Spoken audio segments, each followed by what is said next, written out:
Hi guys, today we'll talk about how to fix or how to solve the problem of hotels.com.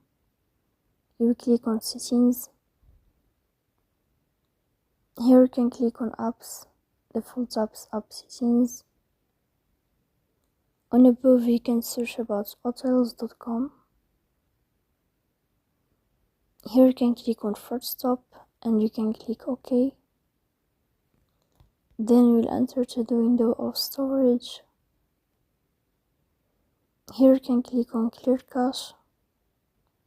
Don't click clear data because that can delete your account.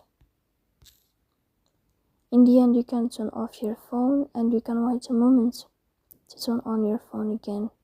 So please don't forget to support us by like and subscribe. See you next time in another video and thank you for your attention.